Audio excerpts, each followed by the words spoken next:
Hello everyone, आज हम लोग पढ़ाएंगे वैदिक सभ्यता के बारे में। तो पहला पॉइंट है अपना कि वेदांगों के संदर्भ में अनुष्ठान कल्प को दर्शाता है। और आपका दूसरा पॉइंट है आर्यों के तिब्बत ग्रह सिद्धांत से संबंधित विद्वान हैं। आर्यों के तिब्बत ग्रह सिद्धांत से संबंधित कौन से विद्वान हैं? तो इसका आंसर है दयानंद सरस्वती। ठीक है। और यहाँ पर अब कुछ नदियाँ दी गई हैं ऋग्वेद के समय पर जो नदियाँ थीं और उनका प्राचीन नाम और आधुनिक नाम। तो हम लोग इनके बारे में जानते हैं, जैसे कि रावी नदी है, इसका प्राचीन नाम था परुस्नी। और सतलज नदी का प्राचीन नाम था शत्रुड़ी। चेनाब या फिर चिनाब, इस नदी का पुराना नाम था अस्किनी। झेलम नदी का पुराना नाम था वितस्ता। ब्यास नदी का प्राचीन नाम था विपाशा। गोमल नदी का पुराना नाम था गोमती। काबुल नदी का पुराना नाम था कुंभ या कुंभा। गंडक नदी का प्राचीन नाम था सदानीरा।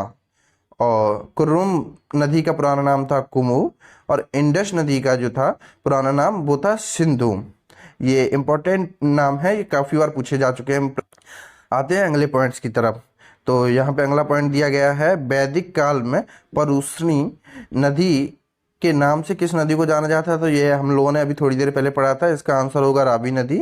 और धार्मिक अनुष्ठानों से संबंधित वेद कौन सा है? तो धार्मिक अनुष्ठानों से संबंधित वेद जो है वो है यजुर्वेद। ऋग्वेद की 1000 से अधिक सूक्तियाँ शामिल हैं, जिन्हें क्या कहा जाता है? पहले तो पॉइंट आप यही याद रखिए कि ऋग्वेद में कितनी सूक्तियाँ शामिल है। तो इसका आंसर होगा 1000 से अधिक, और इन्हें कहा जाता है सूक्त।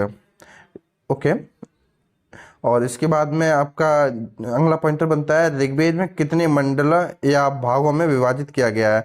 तो ऋग्वेद को 10 मंडलों में विभाजित किया गया है, जिसमें से प्रथम और 10वां मंडल जो है वो अंत में जोड़ा गया था। नेक्स्ट पॉइंट देखते हैं हम लोग, वेदांत किसे कहा जाता है? तो वेदांत उपनिषदों को कहा जाता है।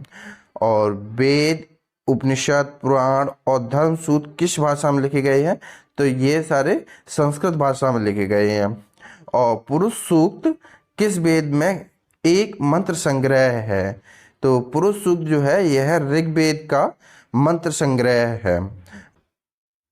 ऋग्वेद, सामवेद, यजुर्वेद को संयुक्त रूप में वेद त्रयी कहा जाता है। यह क्वेश्चन भी कई बार आया है कि वेद त्रयी किसे कहा जाता है? तो ऋग्वेद, सामवेद और यजुर्वेद के संयुक्त रूप को वेद त्रयी कहा जाता है।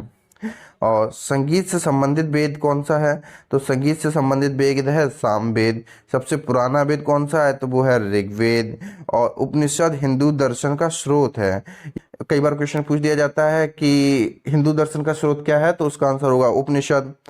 वैदिक ऋचाओं के मुख्य संग्रह को क्या कहा जाता है? तो उसे संहिता कहा जाता है। वैदिक ऋचाओं के मुख्य संग्रह को संहिता कहा जाता है। राज अभिषेक समारोह का विवरण मिलता है ऐतरेय ब्रह्मांड से। राज्यभिषेक का जो विवरण है वो ऐतरेय ब्रह्मांड से मिलता है। पॉइंट है वैदिक सभ्यता कहाँ विकसित हुई थी? तो इसका आंसर है सरस्वती नदी के किनारे। पांडवों द्वारा गुरु द्रोणाचार्य को गुरु दक्षिणा में के रूप में दिया गया शहर कौन सा था? तो यह शहर था गुरुग्राम। यह शहर पांडवों ने गुरु द्रोणाचार्य को गुरु दक्षिणा में दिया था। पुराणों के अनुसार भगवान विष्णु ने जल में डूबी पृथ्वी को बचाने के लिए किसका रूप धारण किया था? तो इसका आंसर होगा एक बराह का।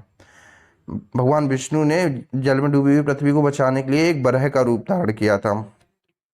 प्राचीन भारत में चतुर्वर्ण व्यवस्था विद्यमान थी, जिसमें क्रमशः ब्राह्मण, क्षत्रिय, वैश्य, शूद्र आते थे। पुराने टाइम पर भारत में 4 वर्ण की व्यवस्था चलती थी, जैसे कि क्रमशः था कि ब्राह्मण सबसे पहले होता था, उसके बाद में क्षत्रिय और फिर वैश्य और शूद्र आते थे। ऋग्वेद काल में आर्यनी और अरायणी किसकी देवी हैं? तो ये दोनों देवी जो है यह वन की देवी थी। विष्णु के 5वें अवतार को किस रूप में जाना जाता है? तो विष्णु के 5वें अवतार को वामन के रूप में जाना जाता है। वीडियो को पूरा देखने के लिए धन्यवाद। इस वीडियो की PDF लिंक आपको डिस्क्रिप्शन में मिल जाएगी। Thank for watching.